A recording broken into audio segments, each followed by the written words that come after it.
Okay, so welcome back. So now let's go through a few ways of denoting a derivative. Okay, so you've seen one where we use f prime of x. Okay, but there's a few others that you want to be familiar with that come up from time to time in different situations, different textbooks and things like that. Okay, so we've seen this one in the last problem. We said f of x is equal to this, x squared minus 2, and then we said f prime of x, the derivative function, is 2x minus 2. But we could also use this notation, y versus y prime.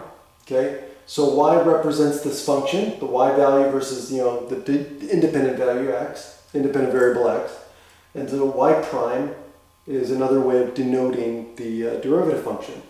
Another way of showing is to use this notation here, which is called Leibniz notation, named after the person who developed it. Remember what I said in an earlier video, Newton and Leibniz both came up with the idea of calculus, developed calculus independently of each other about the same time, and so Leibniz had his own notation, okay?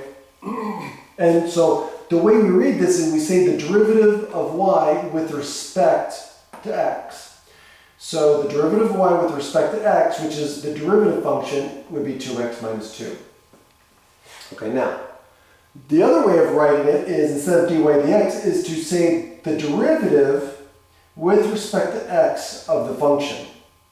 Okay, so that's another way of writing it. So the four ways that I've shown you to write a derivative function is to either use f prime of x, use Leibniz notation, dy dx, okay, use y prime, or use dx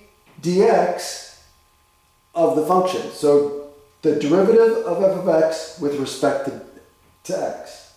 Okay, now, with that being said, let's go back to what if I wanted to take the derivative function with respect to at a particular value a?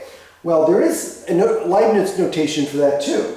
So we would normally say f prime of a, right? To find the derivative of a function at a.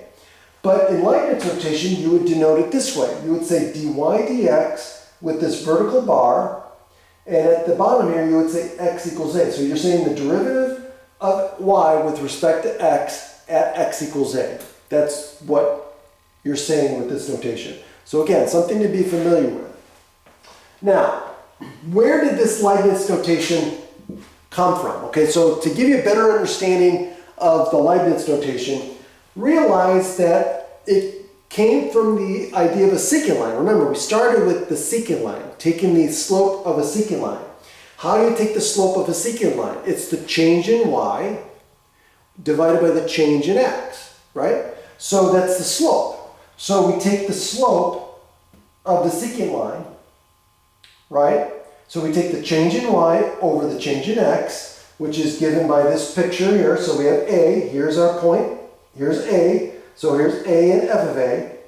And our other point that we chose is over here. And so this is at a plus delta x, right? And this is delta y, so this is f of a plus delta y, okay? So as we move along this curve, f of x, y equals f of x is this curve. As we move along that curve, well, delta y is going to change, right? Change in x and change in y and change in x are going to change.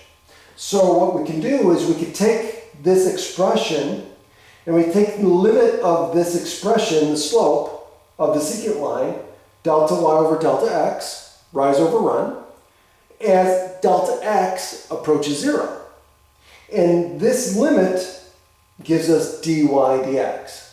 Okay, so dy is what we call a differential, okay, which you'll talk about much later.